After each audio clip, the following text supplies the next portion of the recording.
Hello everyone, নতুন আর একটি video নিয়ে চলে এলাম আমার চ্যানেলের পক্ষ থেকে। এটি কোনো অ্যাডমিশন রিলেটেড আপডেট ভিডিও হতে যাচ্ছে না ভার্সিটির অথবা কলেজ লেভেলে।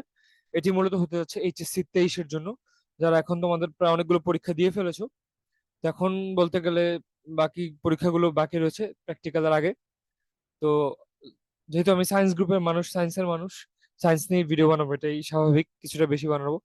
তো শেষ মুহূর্তে যাদের এখন পরীক্ষাটি প্রায় শেষের দিকে, সবচেয়ে ইম্পর্টেন্ট পরীক্ষা বলতে গেলে, দ্য মোস্ট ক্রুশাল, কোনো সাবজেক্টকে ছোট করছি না, বাট তারপরে বলবো যে স্টিল যে পরীক্ষাটা নিয়ে সবার অনেক ভয় থাকে, অনেকের অনেক আকাঙ্ক্ষা থাকে, অনেক এক্সপেকটেশনস থাকে যে ঠিক মতো হবে কিনা, সেই পরীক্ষাটি ফাইনালে চলে আসছে। আমি যদি ভুল না করে থাকি 19 তারিখে এবং 21 তারিখে হায়ার ম্যাথ ফার্স্ট পেপারে এবং 21 তারিখে হায়ার ম্যাথ সেকেন্ড পেপারের পরীক্ষাটি হয়ে যাবে।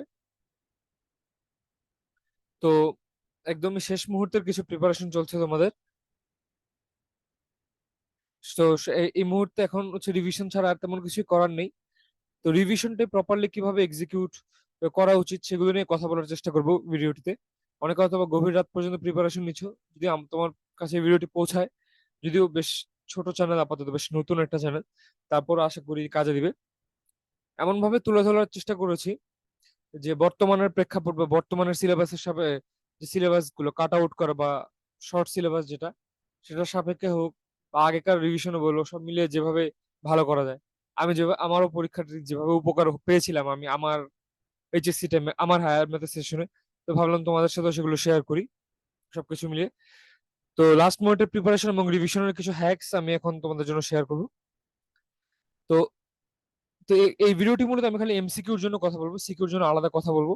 তো একদম বেসিক এবং জানাশোনা কিছু কথাই, আবার কিছুটা হয়তোবা অজানা, অথবা কেউ এগুলো বেশি একটা তুলে ধরে না, বাট তারপর আমি তুলে ধরার ট্রাই করবো যদি না তুলে থাকি, থাকে অন্য কেউ।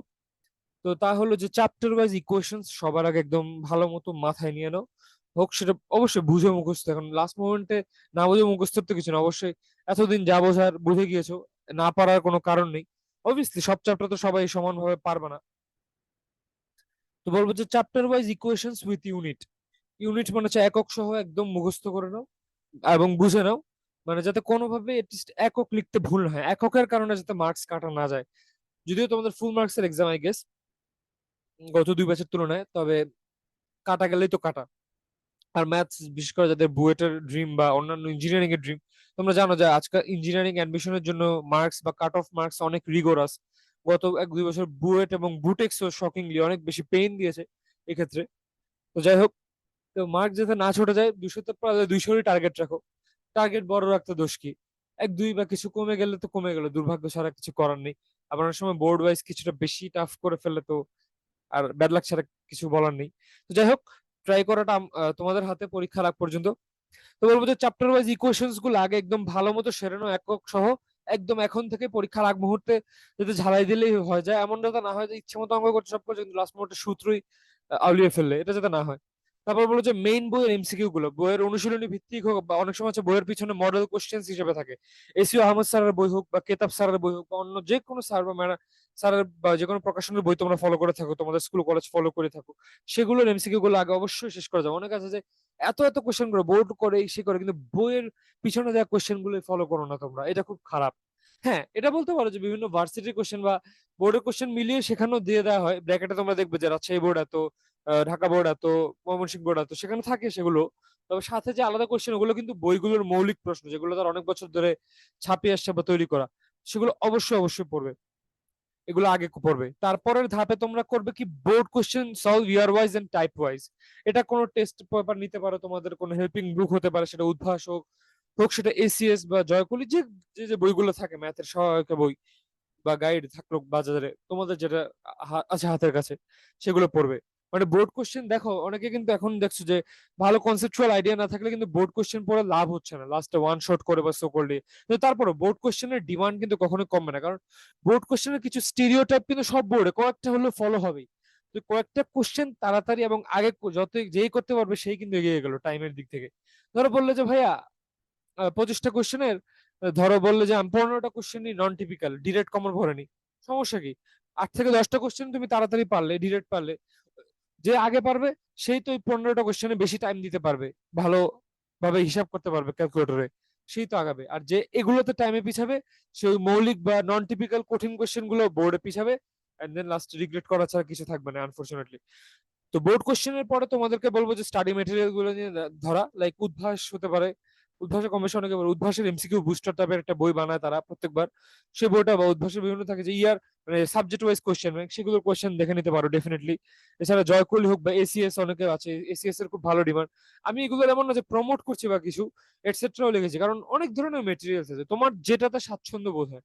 মানে জাস্ট একটা পিরামিড আকারে প্যাটার্ন বললাম যে নিচের স্তর থেকে, যে মনে হয় ছোটবেলায় ইএফটি বইতে খাদ্যের একটা পিরামিড চক্র ছিল, একদম নিচে বেসিক খাওয়া, তারপর আস্তে আস্তে করে করে মানে এভাবে নিচে থেকে সবচেয়ে জরুরি ধাপগুলো, তারপর উপরে উঠছি আর কি।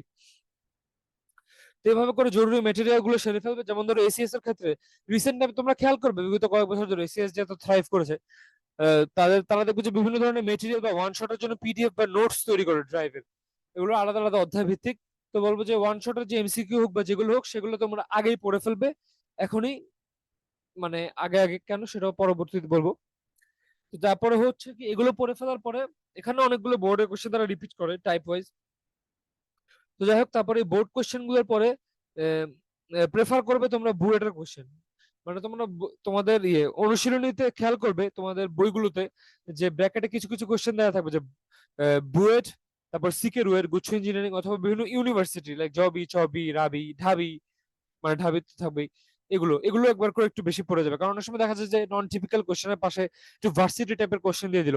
এখন যেহেতু ক্যালকুলেটর ইউজ করার সুযোগ আছে, বলবো যে হ্যাঁ দিলাম, সমস্যা কি। বরং ভার্সিটি এডমিশনে ক্যালকুলেটর ইউজ করতে দেন অনেক জায়গায়, প্রায় ম্যাক্সিমাম জায়গায়, তোমরা জানো এটা আনফরচুনেট, বাট কি আর করার আমাদের সিস্টেমে। যাই হোক, তো বলবো যে সেগুলো তোমরা পড়ে নিবে একদম লাস্ট ধাপে। তারপর তারপর যদি শরীরে জান থাকে, যদি জান থাকে কয়েকদিন, আশা করি তোমরা আগেও সেগুলো সেরে ফেলেছো, তাহলে তো দ্যাটস ভেরি গুড। তাহলে যে তারপর যদি জান থাকে তাহলে কলেজ আর কোচিং এর যে মডেল টেস্ট এক্সাম গুলো হয় সেগুলোর কোশ্চেন একবার করে হলো সলভ করা যাবে, দাগিয়ে চলে যাবে, বা মানে যে অপশন গুলো সেগুলোর পাশে পেন্সিল দিয়ে ভরাট, গোল্লা ভরাটার মতো করে যাবে। তো এই তো গেল একটা পিরামিড ওয়াইজ একটা ধাপে ধাপে স্টাডি টাইপের প্রিপারেশন, যে কি কি পড়বে না পড়বে এগুলো তোমরা জানোই। আবার অনেকে মানে অনেকে আছে জানো কি পড়তে হবে, কিন্তু কোন ধাপে পড়তে হবে সবগুলো এলোমেলো করে পড়তে থাকো, এই ভুলটা অনেকে করে, এতে সমস্যা হয়। এই পিরামিডটা ফলো করো, কিছুটা হলেও উপকার হবে, অভিজ্ঞতার তো অবশ্যই একটা দাম আছে। তারপর বলবো যে এখন আরো কিছু হ্যাকস যেগুলো কাজে লাগতে পারে, তাহলে যে এখন don't do too much live classes, এখন একদম শেষ মুহূর্তে খুব বেশি লাইভ ক্লাস করো না। হ্যাঁ, আমার ভিডিওটা অনলাইনে আপলোড হচ্ছে বা ইউটিউবে, ঠিক তোমাদের নেটে আসতে হতে পারে, তবে তারপরও এটা তো একদম ধরো একটা খুবই অল্প সময়ের ভিডিও, মানে খুব 1.5 ঘন্টা 2 ঘন্টার সবচেয়ে বড় কিছু না। এখন অনেকে বলবে যে হ্যাঁ তোমাদের ফ্রেন্ডদের মেনশন দিয়ে তো ইম্পর্টেন্ট মোমেন্টে সাজেশনের জন্য এই সেই অনেক কিছু, বা অনেকে আছে বলবে যে এই ফ্রি মেটেরিয়ালটা পাওয়ার জন্য এটা মেনশন করো, 100 জনকে ইনভাইট দাও, এই করো সেই করো, তাহলেই তোমাদেরকে এটা আনলক করবো। এত এত জায়গার দরকার, অনেক আছে যে পরে ভালো কিন্তু লাস্ট মোমেন্টে এত সব জায়গা থেকে খাবলাতে যে আর মানে মিলিয়ে পারে না সমীকরণ। তো বলবো যে টু মাচ লাইভ ক্লাস করার কোনো মানে হয় না। যে প্ল্যাটফর্মকে তুমি ট্রাস্ট করো, whether it's ACS, whether it's উদ্ভাসের ফেসবুক পেজের live class, whether it's Bondi Pathshala, whether it's অন্য কোনো ম্যাথ একাডেমি, ম্যাথ হেটার্স বা সামথিং এলস, অনেক রকমের প্ল্যাটফর্ম আছে, আমি হাতে কোনো কয়েকটার নাম বললাম, তুমি তাদের করতে পারো। মানে জাস্ট যেটা পছন্দ কেবল হচ্ছে তাদের একটা লাইভ ক্লাস, এন্ড বাকি নোট যাদের নোটস পপুলার একটা জাস্ট ড্রাইভ ফাইলটা ওদের পিডিএফ লিঙ্কটা ডাউনলোড করে নিয়ে এক ধাক্কায় পড়ে ফেলবে। এবার হচ্ছে যে তারপরে এই পড়া নিয়ে বলবো যে study online base materials as soon as possible. তোমাদের 19 তারিখে যেহেতু পরীক্ষা, আজকে ধরো 16 তারিখ, এখন অনেক আছে হয়তো বা রাতে ঘুমাবে না কিছু, এই পরীক্ষার ঠিক একদিন আগে হয়তো বা তাড়াতাড়ি ঘুমায়, অনেক আছে একদম নির্ঘুম পড়াশোনা করবে। ওকে, চালিয়ে যাও, বেস্ট অফ লাক। কিন্তু বলবো যে অনলাইন বেস যে পড়াশোনাগুলো লাইক স্টাডি ম্যাটেরিয়ালস, বিভিন্ন ড্রাইভ ফাইল, এগুলো বলবো যে যত দ্রুত সম্ভব শেষ করে ফেলে, যত দ্রুত এগুলো যত আগে শেষ করে ফেলবে ডিভাইসের থেকে তত তাড়াতাড়ি মুক্তি পাবে। লাইক তোমাদেরকে বারবার ব্রাউজার অন করে অপেক্ষা করা লাগবে না। সেকেন্ডলি তোমরা রিল্যাক্স হয়ে যেতে পারবে, তত তাড়াতাড়ি ডিভাইস কমপ্লিট হয়ে গেলে তত বেশি তোমরা মেইন বইয়ের ইকুয়েশন গুলো আওড়াতে পারবে বারবার বারবার করে। মানে জাস্ট মানে ধরো ল্যাপটপ বা পিসি বা মোবাইল স্ক্রিন থেকে তখন একটু রিল্যাক্স পাবে, চোখটাও বা ব্রেনটাও একটু রেস্ট পাবে। আর তোমরা এটা জানো যে বই পড়তে যতটা চোখের কনসেন্ট্রেশন যায়, ডিভাইসের ক্ষেত্রেও কিন্তু আরেকটু ক্ষতি বেশি হয়। লাইক চোখটা বসে, অনেকের ক্ষেত্রে হচ্ছে যে ভালো কোনো বড় ল্যাপটপ বা পিসি বা ট্যাব নেই, তো অনেকের কাছে ছোট ছোট মোবাইলে বারবার রিফ্রেশ করে করে জুম করে পড়া লাগে, তাদের চোখে অনেক প্রেসার দেওয়া লাগে, তো তাদেরও চোখে একটু ক্ষতি হয়, মাথা ঝিমঝিম করে। এই জন্য বলছি যে অনলাইন বেস ম্যাটেরিয়ালস গুলো যত দ্রুত সম্ভব প্রিন্ট করে পড়ে ফেলো। তারপর বলবো যে take running ball point pens in exam, অর্থাৎ পরীক্ষার সময় নতুন কলম তো থাকবেই, ওর সাথে এতদিন যে পরীক্ষা দিয়েছো রানিং যে কলমগুলো লাইক মাঝামাঝি কালি আছে বা ধরো বেশ স্টেবল ওই কলমগুলো নিয়ে রাখবে অবশ্যই। এতে করে হবে কি, বা বাসায় প্র্যাকটিস করে নেবে, এতে করে হবে কি তোমার লেখাটা স্মুথ হবে। হঠাৎ করে এমন হবে না যে কলমে আঁকা আসছে না, তুমি হঠাৎ জোরে ঘষা দিতে গিয়ে ছিঁড়ে গেল, এরকম একটা অনাকাঙ্ক্ষিত কিছু। রানিং বল পয়েন্ট থাকার সুবিধাই আলাদা। আর হ্যাঁ, বল পয়েন্ট মাস্ট রাখবে তোমরা। ওএমআর এ কিন্তু এতগুলো পরীক্ষা দিয়েছো তোমরা জানো। তো অনেকে আছে যে শেষ মুহূর্তে তিলে তাল করে ফেলো, পরীক্ষা ভুল করো। লাইক অনেকে তো শেষ পরীক্ষার সময় যে সেট কোড ভুল করে এবং কিছু বেসিক তথ্য জানো না, যার জন্য অনেক সময় পরীক্ষায় পড়া সমস্যা না হলেও কিন্তু ওই টেনশনটার কারণে সিকিউ পরীক্ষা বাজে হয় তোমাদের। তাই বল পয়েন্ট পেন্স অবশ্যই সাফিসিয়েন্ট পরিমাণে রাখবে। তারপর হচ্ছে যে যেটা আমার একটা request as a senior, don't talk don't talk too much while filling up set code and other important information। তোমরা কিন্তু পরীক্ষা দিয়েছো, তোমরা এখন কোয়াইট ম্যাচিওর, অনেকগুলো পরীক্ষা দিতে দিতে কিন্তু তোমাদের এখন অভিজ্ঞতা হয়ে গিয়েছে এইচএসসি, প্রায় শেষ দোরগোড়ায় চলে এসেছো। Please for God sake, please তোমার উপরওয়ালা ঈশ্বরওয়ালার রাস্তে বলছি, প্লিজ কথা বলো না মানে এত একটা বেশি। অনেক আছে যে আমি আমার সার্কেলে কয়েক বছর আগে খেয়াল করতাম যে এমসিকিউ ফিল আপ করার সময় সমানে কথা বলে, লাইক দুনিয়ার রাজ্যের যত ভার্সিটির কোচিং কোথায় করব, কোথায় ঘুরতে যাব, এটা শেষ হলে মানে যত রকম রাজ্যের কথাবার্তা। এতে করে ম্যাক্সিমাম হয় কি, সেট কোডটা ভুল করে, সেট কোড ভুল না করলে রেজিস্ট্রেশন নাম্বার ভুল করে, 7-এর জায়গায় 8-এ লিখে ফেলে। এগুলো হলে কি হয় জানো, অনেক সময় কিছু টিচার আছে ভালো না, ধরো তুমি একটা খটকা থাকলে তোমাকে খাতাটা বদলে দিল না, বলো যে না আমরা ওই মাসির বদলাবো না, এতদিন ধরে কি করলা, কি পরীক্ষা দিলা। তখন হয় কি, তোমার পরীক্ষাটা দেওয়ার পর মনে একটা উসখুস বা খটকা থেকে যায়। তো এই ধরনের খটকা যাতে না থাকে, আমি বলবো যে ওএমআর ফিল আপের সময় কোনো ধরনের কথা বলা যায় মানে খুব কোনো একটা কথা বলবে না। একান্ত যদি ওএমআর এ কোনো ছিঁড়া থাকে, কোনো কাগজে ধরো ডিজিট কম থাকে বা কোনো অন্য প্রবলেম হয়, বা কোনো পারফোরেশন কোড ঠিক মতো প্রিন্ট না হয়, অবশ্যই স্যার বা ম্যাডামকে বলবে। এছাড়া ফ্রেন্ডদের সাথে কোনো কথা বলার দরকার নেই। This is important. এটা পরীক্ষা ভালো করে দিলে, এটা সেট কোড করার জায়গায় দিয়ে আসলে তোমার তো রেজাল্টে আসলো না, একটা সাবজেক্টে ফেল মানে তো ফেল। হতে পারে যে এখন তুমি মেডিকেল অ্যাসপিরেন্ট বা ভার্সিটি, তোমার ইঞ্জিনিয়ারিং এর জন্য এত 95-97 লাগবে না, কিন্তু তারপরেও পাশ ফেলের তো একটা ব্যাপার আছে, এই ছোট ছোট কারণেই হয়ে যায়। তারপরে বলবো যে ট্রাই টু বি সুইফট বা fast with the calculator. Calculator একদম মানে ক্যালকুলেটর একদম লাইক চিতার পেসে চালাও। মানে হ্যাঁ, তাড়াহুড়া করতে গিয়ে ভুল করা যাবে না, একদম অনেক কাছে এত হাইপার হয়ে যায় যে টিপ দিতে গিয়ে ক্যালকুলেটর মানে টেনশন হাত থেকে ফেলে দেয়। এটা আমি অনেক দেখেছি, ইভেন অনেক বড় বড় এক্সামেও মানে মানুষ এত হড়বড় করে ফেলে যে হাত থেকে ক্যালকুলেটর পর ক্যালকুলেটরের ডিসপ্লে কাজ করে না, তখন তুমি তোর ক্যালকুলেটর পাবা না প্রক্সি কারো কাছ থেকে। মানে অনেক মানুষকে রুমে দৌড়াদৌড়ি করতে হবে, পিয়ন টিয়ন এসে পাঠায়, তো অনেক বিপদ। তো বলবো যে ক্যালকুলেটর সুপার ফাস্ট হোক, বাট সাবধানে প্রেস করবা যাতে বাটন টিপতে ভুল না হয়, প্লাসের জায়গায় যাতে মাইনাস চাপ না পড়ে, এভাবে টিপ দিবে। তোমরা তো জানোই সায়েন্সের পরীক্ষা দিয়েছো। And try to solve the easier ones earlier. মানে চোখে প্রশ্ন 25টা প্রশ্ন দেখবা, যে প্রশ্নটা মনে হবে তোমরা পারবা। ধরো প্রশ্ন তো সবগুলো অ্যান্সার করতে হবে তোমাদের, যা জানি গত 2 বছরের মতো সিলেক্ট করার কিছু নাই যে 25টা থেকে 20টা বা 15টা, যা জানতাম আমি ঘাটিয়েছিলাম গত প্রশ্নগুলো। তোমাদের যেটা চোখে সহজ লাগবে সেট সব নাম রোল ফিল আপ করার পর একদম করে ফেলবে। এমন না যে এক থেকেই শুরু করতে হবে, দরকার হলে 25 নম্বর থেকে শুরু করো না। এই ফিলোসফিটা অনেকে বোঝে না, লাইক ওরা লাইফ টাইমে বুঝবে না যে হ্যাঁ ভাই আমি এক থেকেই শুরু করবো। অনেক আছে এরকম একদম এক থেকে শুরু করে, পারলে ভালো। অনেকে তো আছে যে 5 থেকে 6 গুলো, অনেক সময় স্টার্টিং এর 10টা কোশ্চেনই খুব বাজে দেয় ভরকে দেওয়ার জন্য, টাইম কনজিউম করার জন্য। দরকার কি, দরকার হলে 20 নম্বর থেকে শুরু করো, যেটা সহজ লাগবে সেটা আগে করবা, কিচ্ছু না। তারপর হচ্ছে figure based questions doesn't mean earlier doesn't mean always hard. অর্থাৎ ফিগার বেসড বা চিত্র ভিত্তিক যেসব কোয়েশ্চেন গুলো থাকবে, তার মানে এই না যেগুলো সবসময় কঠিন হবে।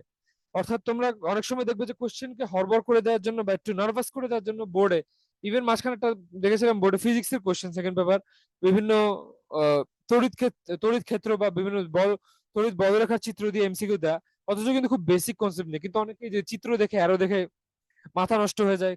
কিভাবে কি করবে ভাবে যে আমি তো সূত্র অ্যাপ্লাই করতে পারবো না, এটা তো থিওরিটিক্যাল, এই সেই ওয়ান ওয়ান শট দেখে মিলেনি। তো বলবো যে ভয় পাওয়ার কিছু নেই, চিত্র দেখে ভয় পাওয়ার কিছু নেই, ওখান থেকে সহজগুলো আগে খুঁজে দেখাবে। একান্ত কঠিন থাকলে তো কিছুই করার নেই, তুমি যদি না পারো তোমার বোর্ডের ম্যাক্সিমামই পারবে না। তো এই ছিল কথা। বেসিক ভাবে পিরামিডটা অনুযায়ী প্রিপারেশনটা চালিয়ে যাও, আর এই স্টেপ গুলো ফলো করলে এমসিকিউ গুলো ভালো হবেই হবে। তোমাদের 25-এ 25 না যদি নাও আসে, 23 থেকে 24 পাবেই মিনিমাম, আমি এক্সপেক্ট করি টপ নোট স্টুডেন্টরা। প্লিজ ট্রাই লিস্ট 20 থেকে 22-এর উপরে সবারই ট্রাই রাখা উচিত। তুমি যেই ক্যাটাগরিতে যেতে চাও, তুমি যে পাবলিকে পেতে চাও বা যে প্রাইভেটে যেখানে পড়তে চাও না কেন, কারণ এটা ভালো মার্কস টার্গেটে রাখলে দেখবে অটোমেটিক্যালি তোমার ওভারঅল রেজাল্টটা ভালো আসবে। এন্ড জাস্ট এটা কোনো রকম টার্গেট রাখলে তোমার ক্যালিবার এমনি ভালো আসবে না। যাক, তো এই ছিল এমসিকিউ রিলেটেড হ্যাকস গুলো। তো পড়া রিভিশন চালিয়ে যাও, মেইন বেসিক পড়াগুলো রিভিশন দিতে থাকো পিরামিড ওয়াইজ। হ্যাঁ হ্যাঁ, খালি ওয়ান শটের আশায় থেকো না, কারণ জাস্ট ওয়ান শট পরে কিন্তু অনেকে ধরা খাচ্ছ ব্যাচতে এসে, এটা তোমরা অনেকে জানো। কারণ খালি ওয়ান শট কিন্তু সবার জন্য না, ওয়ান শট পরে মূলত অনেকে তারাই ভালো করে যারা সবসময় পড়ে এবং লাস্ট মোমেন্টে রিভিশনটাকে একটু ধারালো করতে চায়, তারাই কিন্তু মূলত ওয়ান শটে এগিয়ে যায়। সো 12 মাস না পরে ওয়ান শট কিন্তু লাস্ট মোমেন্টে তেমন একটা কাজে দেয় না, অ্যাকচুয়ালি খুব বেশি একটা দেয় না। তো যাই হোক, সবার জন্য শুভকামনা। এমসিকিউ নিয়ে বিষয়ক সাজেশন 2 পেপারের জন্য বা স্টেপস এখানেই বলা ছিল, আর তেমন কিছু বলার নেই, জানা অজানা কিছু কথা এগুলো তোমাদের। ভিডিওটি এখানে শেষ করছি। ভিডিওটি পছন্দ হলে লাইক করে দিও, সাবস্ক্রাইব করে রাখতে পারো ইন ফিউচার তোমাদের অ্যাডমিশন লাইফের বিভিন্ন আপডেটস এবং হ্যাক্স দিয়ে। আর এছাড়া বলবো যে তোমাদের কোনো ছোট ভাই বোন থাকলে তাদেরকেও বলে রাখতে পারো সাবস্ক্রাইব করতে। আর এই ধরনের একাডেমিক হ্যাক্স ভিডিও তোমাদের কাছের ফ্রেন্ডদেরকেও শেয়ার করে দিতে পারো, সবারই ভালো হয় একত্রে। ধন্যবাদ সবাইকে।